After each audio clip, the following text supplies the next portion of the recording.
I know it's really controversial. Lots of people, whenever I post about it online, to be honest, it's always a controversial Oh. topic. I lose followers when I post about mental health.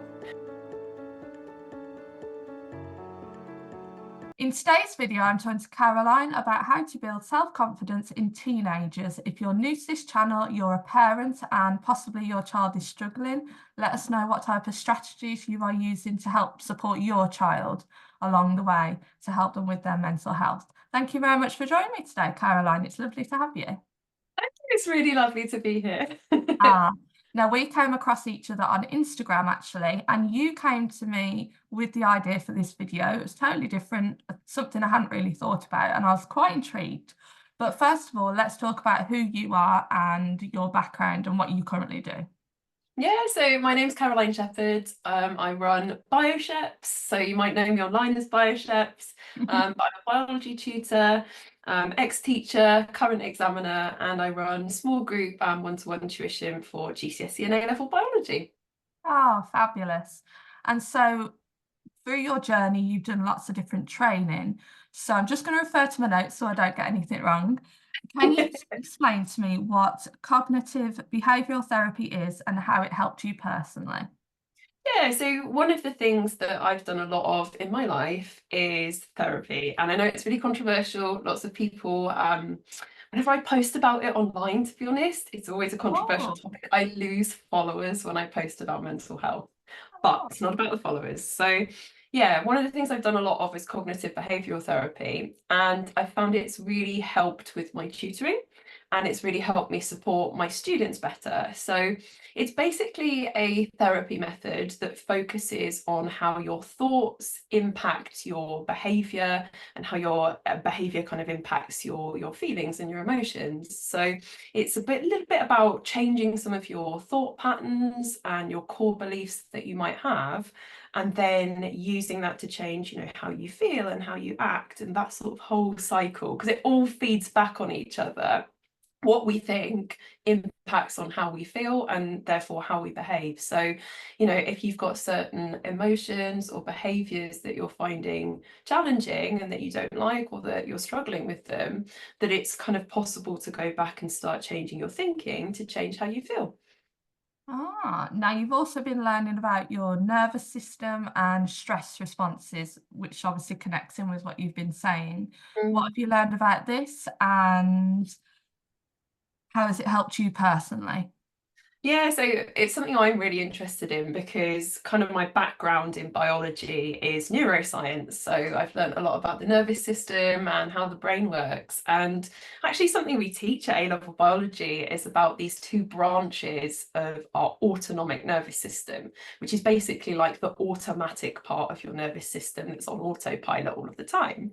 And there's two branches. You have your sympathetic nervous system, which is responsible for fight or flight. So very much your stress responses, your survival responses.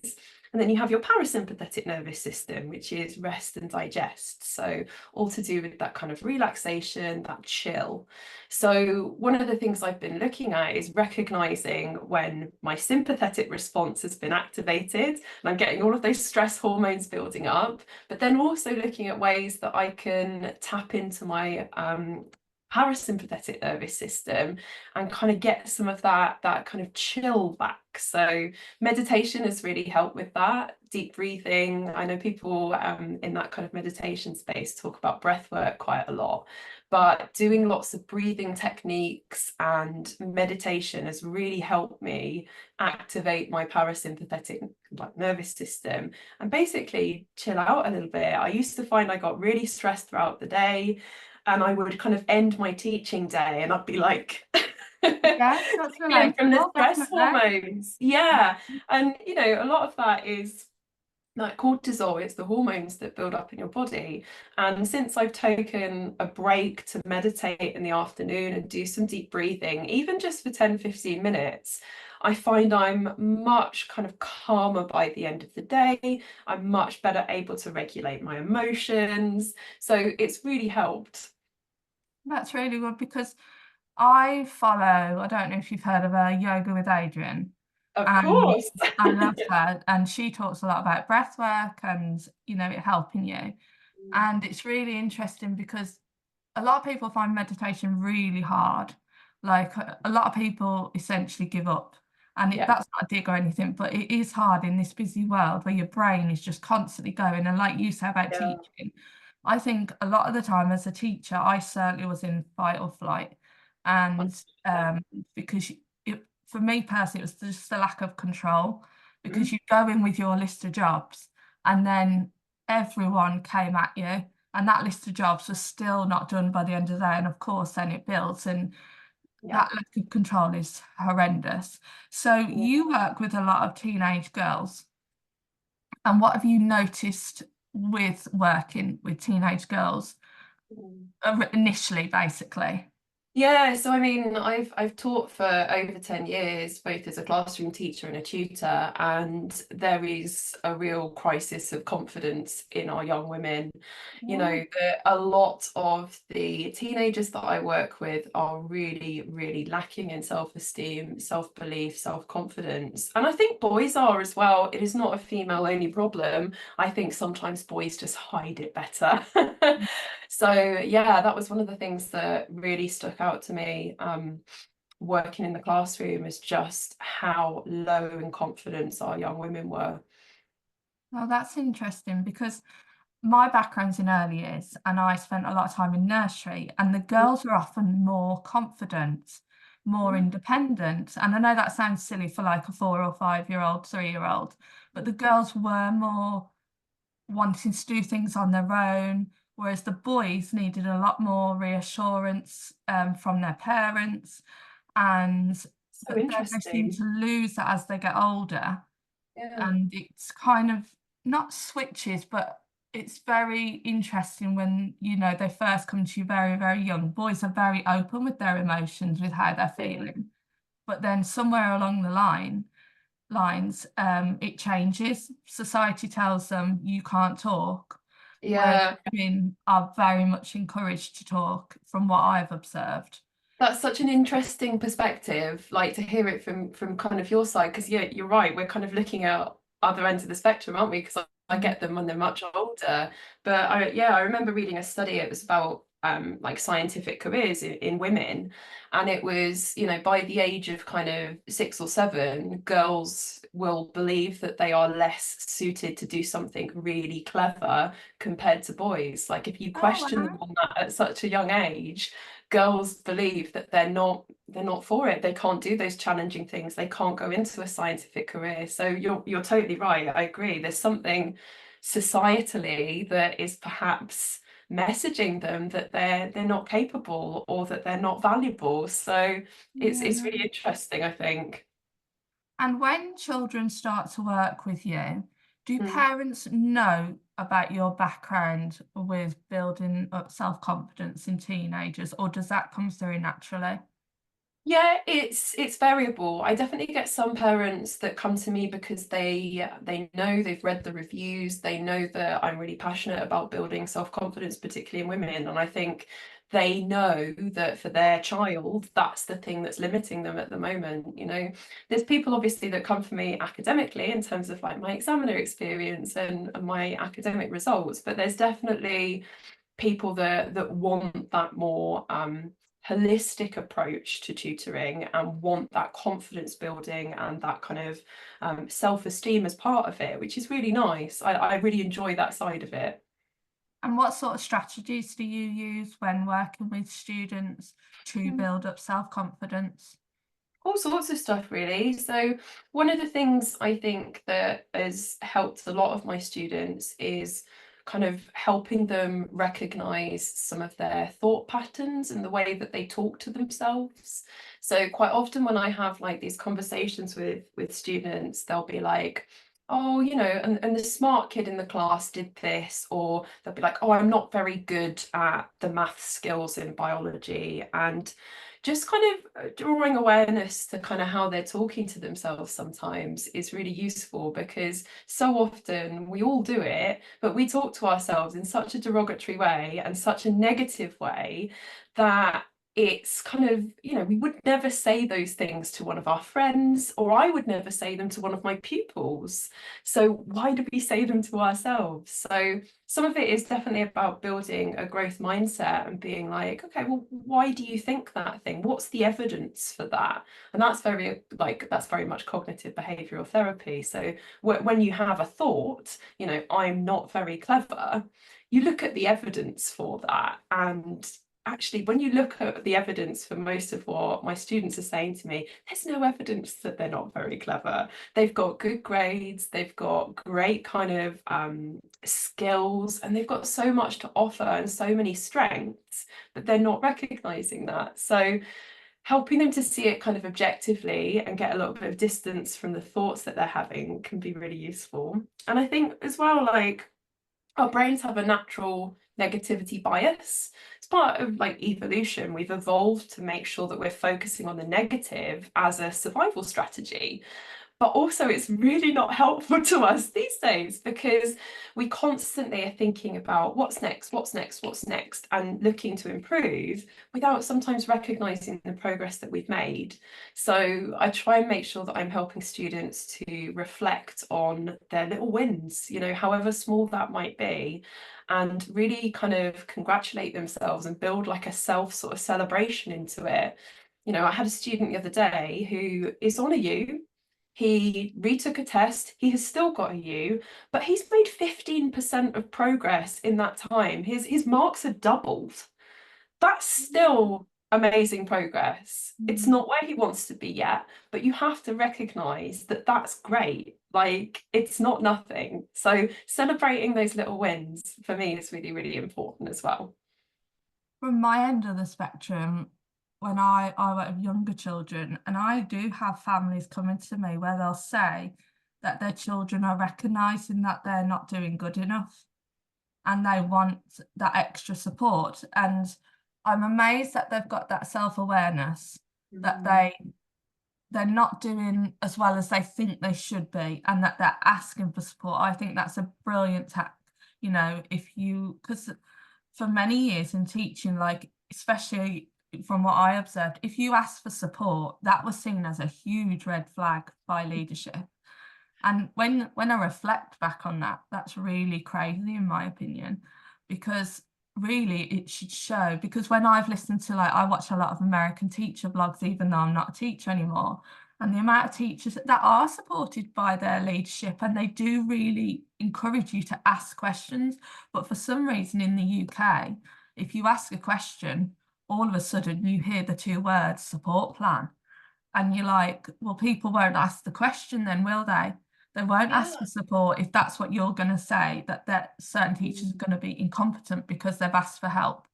But now with children, they're now comparing themselves to other children and they know they can't keep up. And to the point when I work with some children as young as 7 and 8, they just don't, they refuse to do certain aspects like writing because they think they have to do it perfectly.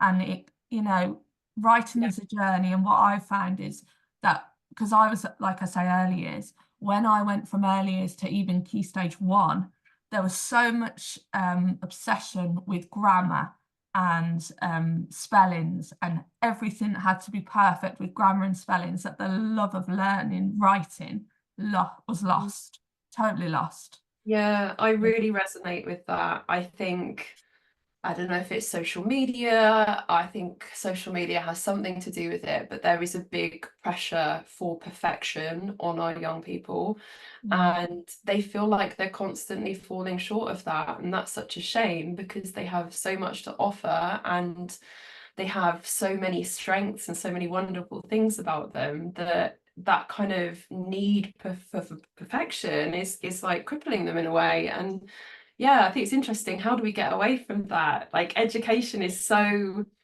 results driven, isn't it? And I think Yeah. that's the thing, even when I sat in like when I was a head of department, even when I sat in like exam review meetings and I would have got really good exam results for my students, and I say I have, my students obviously got those amazing results, but it's always, what are you doing to improve? What are you doing next? There's never any kind of Well done.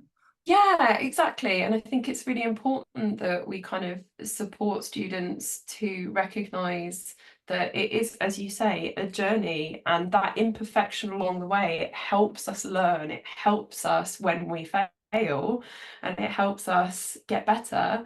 But in a way that's not kind of like, it's about perfection. It's about that journey along the way and learning and improving, even if that is not to perfection. Definitely. Next steps. I'll tell you a tiny, tiny story.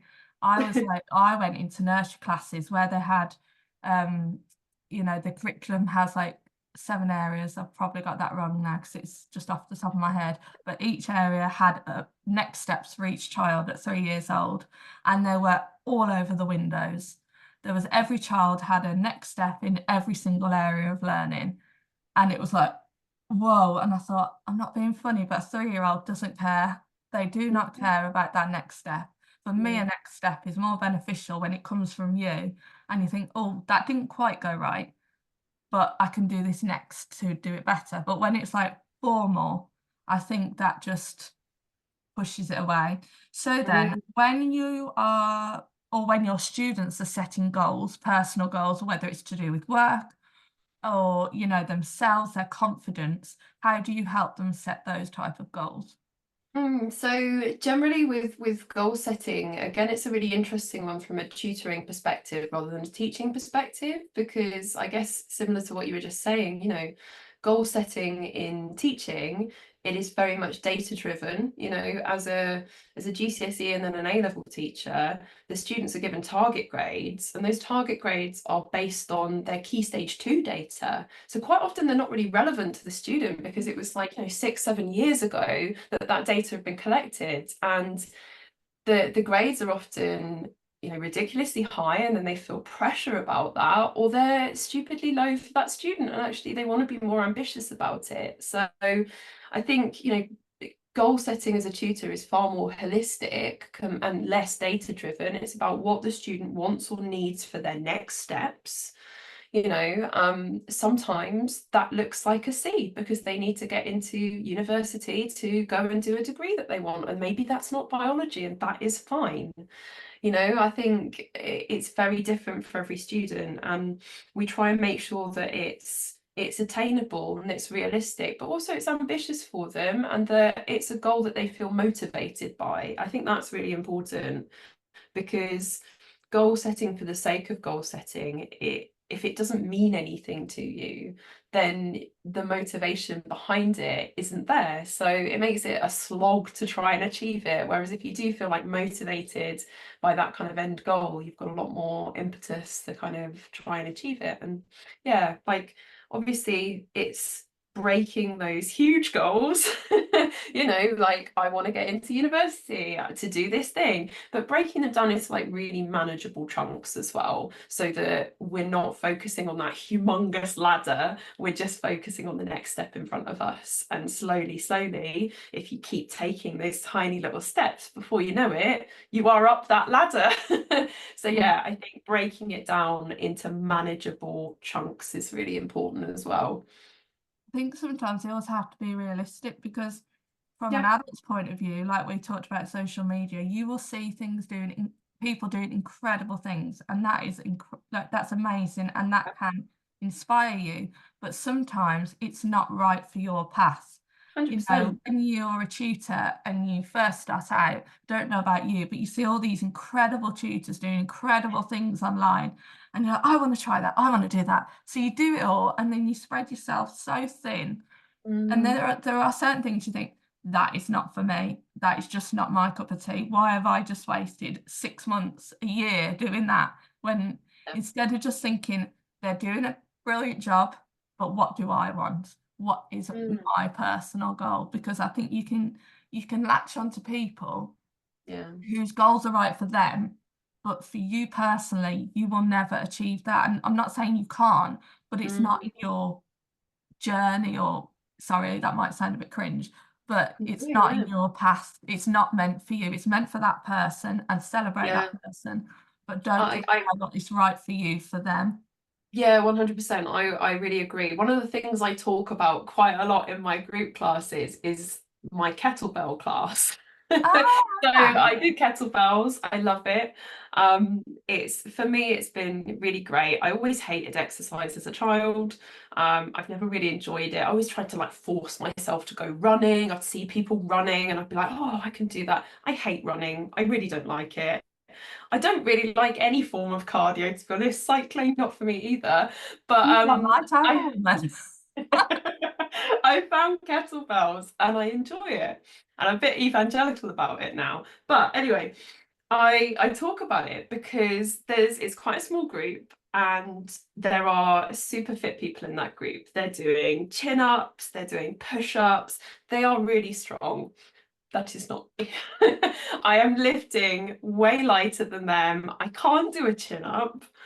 But like for me, I'm not measuring myself against those people. Like they're way ahead in their journey and they dedicate a lot of time to their fitness that I can't.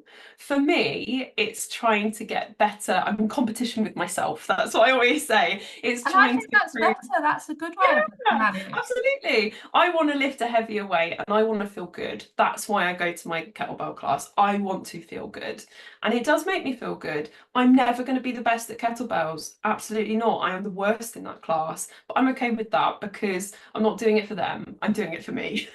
And it makes me feel good. So yeah, I 100% agree. We all have our own path and that looks different for everybody. So Yeah. mm, And what about when, because even from my perspective, working with younger children, when they come across a mistake or a mm, challenge, they instantly back off and like, no, can't do it, shut down. And then mm, it's working through that. yeah. So how do you work through that with a teenager? Yeah, really common in teenagers as well. I think particularly younger, the older ones have developed a bit more self-regulation. Definitely for me, I make mistakes a lot and I model that to the students. And sometimes I make mistakes deliberately, sometimes I make them accidentally because I am human and that happens.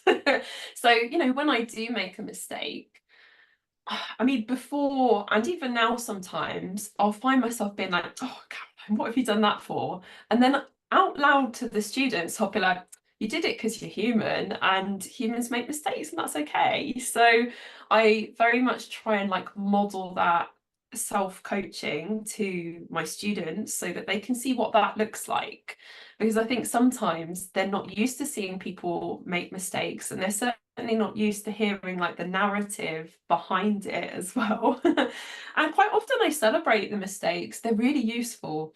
Like the more mistakes students make with me, the better I can help them, the better they will be in the end because we know what those misconceptions are. It's all about kind of feeding into, that process. So I always say like failure is a massive part of success because if you want to be successful at something, you have to fail at it first. Nobody is good at anything on their first try. And if they are, they're abnormal, I'm sorry. Like I posted this on my Instagram the other day. A-level biology is really hard. And if you don't find it hard, you're in like the 0.001% here. And that's great. But the majority of people will find it difficult, they will make mistakes, and it's really normal. So I think normalizing it, understanding it, celebrating it in some cases, and just yeah, embracing embracing the mistakes and failures is a big part of it. That's good because you're obviously creating an environment where mistakes can happen. Because I Yeah. found as a teacher, again, if you made a mistake, it was seen in a very negative light. And so even myself as a tutor now, I'm not now ashamed of mistakes. So I will openly, if I get something wrong, like my kids, my students will say to me, "That's wrong," and they're very confident to tell me that I've done something wrong. And I'd rather them tell me than obviously carry on. I'm like, "Oh yeah, sorry about that. Right, Yeah. let's look at this properly," because Mhm. it's that. And then with them, they then like are very open, like, "Oh no, that's a mistake. I got that wrong. No, that's not right." But it's Yeah. allowing that environment where you can allow mistakes, because I think if someone's like, I've made a mistake, oh no, it just, you think your brain starts thinking, I can't talk about that with that person. Your brain Mm, just shuts down. And yeah. And again, we're seeing what that happens in the education system when you tell people that they have to be perfect all the time, then and then if the teachers are feeling that, the students are going to feel that, and then the parents might feel that pressure as well that their child has to be perfect. What about parents actually when you're Yeah. supporting parents? So as you were saying that, that was definitely again resonating with me. I think I have a lot of students that come from really competitive schooling environments, you know, grammar schools and, you know, fee paying schools where competition is really high. The kids get ranked, for example, which I Oh, think is absolutely mental. And, you know, I think the parents do feel pressure with that. So it's an interesting one to kind of work with parents where they're very kind of conscious of their kids' grades, obviously. We all want our children to be successful and to do this as best as they can, but it's difficult then if it's a kind of comparisonitis against other people. But always, like, I kind of stress in my marketing and I stress in the conversations that I'm there to kind of holistically build students' confidence. And for a lot of them, like success comes from that academically because they believe in themselves, they have the self-motivation to put everything they can into it and succeed. But like all of my feedback is always effort-based. Like for me, it doesn't really matter if you're getting an A star or if you're getting an E. If you are giving me 100% of your effort, and you are putting the work in, that's what I'm like interested in. I'm interested in your attitude to your learning, the effort you're showing me, and that's what I do all of my feedback on. It's never grade based. I will not give a student a grade. A, because I don't think I mark enough of their work to give an accurate grade, but B, because for me, the minute you put a grade on something, it does one of two things. It either kind of motivates you or it demotivates you. And, you know, if it's not the grade you want, and let's be, you know, realistic, for a lot of people, they want those top grades. The minute you say, oh, well, it's a B, that demotivates you. It becomes less about the feedback and the improvement and more just about a yes or no, fail or pass. And that's not useful. Like it's not useful for me, it's not useful for the students. So everything I do is very much on improvement, on effort, on engagement, all of those really valuable skills that ultimately I think help with the academic success, but that's my focus. and so for example, did you say you do group lessons? I do, yeah. So then how would you say you've got 4 children? How would you tailor your teaching strategies to those 4 children to ensure that their self-confidence, it's not like high, but they're feeling confident within the learning environment? Yeah, I think that's really nice, feeling confident within the learning environment. They have to be comfortable first. So one of the things that I actually don't enforce, that I know that a lot of tutors do, students do not have to have their cameras on if they don't feel comfortable. Yes, yeah. Students don't have to unmute and talk to me if they don't feel comfortable. They have the options of ways that they can contribute. So some students, they have their cameras off and they talk to me via the chat. You can even DM me via the chat. So some people, if they're feeling like really unsure about answers, they will just DM me rather than posting it to the group chat. So there's so much kind of in terms of levels of where you can go. I always say, like, you know, you can turn up to tutoring. Like I used to have students turn up with like their little spot stickers on, your hair's all of a mess. I love that. Why not? Like, I don't care. I'm there for the biology, not for how you look. So I want my students to feel comfortable. I think you need to be comfortable to be able to then learn, you know. And a lot of like the way that we interact, it's all on the students' terms. If they want to do it on the chat, they do it on the chat. If they want to unmute, they can unmute. And that changes across the year. You know, people generally do become more confident the more I work with them, and the more they get used to people in the group as well. And they'll, you know, maybe start putting their camera on or not worry about it so much. So it's very much student led. And I love that. You know, I do have to kind of be like Is anybody there on the chat sometimes? But once people warm up, then you can't stop them talking. That is a bit of a mindset change when that happens. You're like, you know, someone's there, and then when you get the feedback and they're like, oh, they love the lesson, you're like, phew, thank goodness, because obviously, like you know how people feel about something when you see their face, Mm, or you can get an inkling, but when you yeah, can't see their face or even hear their voice, like yeah. it really challenges you as a teacher tutor to like keep going Mm, and learn different ways to respond. Because even students that started with me with their camera on, they've just said to me on an off chance, is it okay if I could just turn my camera off for today? I'm like, yeah, sure, no mm, worries. Just keep talking to me, you know, in whatever way. mm. And the calmness that they feel then has just been like, and you kind of put you out of the equation then and think, Yeah, they're fine, they're okay, and they can yeah. tell me like openly, this works, this doesn't work, can we try something? And then they don't run away from learning then. They're happy to do it because they know you are adapting. It's like I find, you know, when you work with SEND children, like I I wouldn't name any of the strategies that I use because I just adapt to the child that I'm with. And if Mm, something doesn't work, obviously I draw on the experience that I do know, but every child is so different. Like whatever they might, if they've got ADHD, every child with ADHD is not the same as the last one that you worked with. So it is your knowledge, isn't it, and your experience. So mm. if you were chatting to a parent or a parent came to you and said, can you give me some tips because my child is really struggling with their self-confidence, what tips would you give them?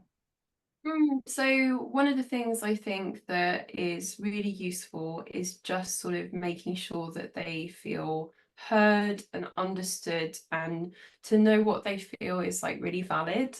Um, I think because there is so much perfection out there, our kind of young people aren't always seeing people struggle or have those kind of strategies modeled to them. So, even sometimes like sharing when things don't go right and the kind of way you might coach yourself through it is really useful. So that's something, I do with the students quite a lot. I might share that I've had a really tough day and actually I'm feeling really tired and I'm not feeling super motivated. But then I might share how I've kind of overcome that today. I took myself out for a walk and had a bit of a cuddle with my dog and I'm feeling much better. So I think being honest about some of the struggles that we face and showing students like how to manage some of those negative emotions is really valid. And yeah, like recognizing some of the thought patterns and kind of challenging them, but in a supportive way. So, talking about when there is a negative thought that's coming up and they're saying, well, I'm not good enough, or I'm failing this, or being like, okay, well, what's the evidence for that? What makes you say that? And trying to get them to sort of detach themselves from the thought and challenge it rationally, I think is really good practice as well. I think when you're in high stress mode, you don't realize that you're not quite like you know something's wrong, but you can't kind of locate what's wrong. So you've just said, I'll Absolutely. go for a walk, I'll cuddle my dog because you've got to that point now where you know something's not Mm, right, something's off. And so, like for me in teaching, I was at such a point where I was so stressed, I yeah, couldn't I couldn't quite pinpoint at what thing was making me the most stressed. Whereas now as a tutor, I'll be like, oh, I'm not right. And like you last yeah, week, I went on walks every morning because I thought something's not right. I need to like reset myself. And what you said, I liked as well about with a child, it's fine to show them that you're not feeling great, but then show how to overcome it. Because yeah, if we constantly show students that we're, constantly sad, constantly overwhelmed, there is so much good in the world that there is so much life to be lived mm, that you have to learn, and it's your responsibility to learn to self-regulate. And it's a big step, it's a big ask, but yeah, giving children absolutely. that confidence, that knowledge to self-regulate, because Yeah, then they can do better for themselves and they can go on to have a more successful life. Mm. You know, giving children that knowledge is power, really. So where can we find you if students, families want to work with you? Yeah, so I'm across social media as BioShep, so you can find me on Instagram. Occasionally I dip my toe into TikTok, Facebook, and also online. So if you Google BioSheps, I will pop up.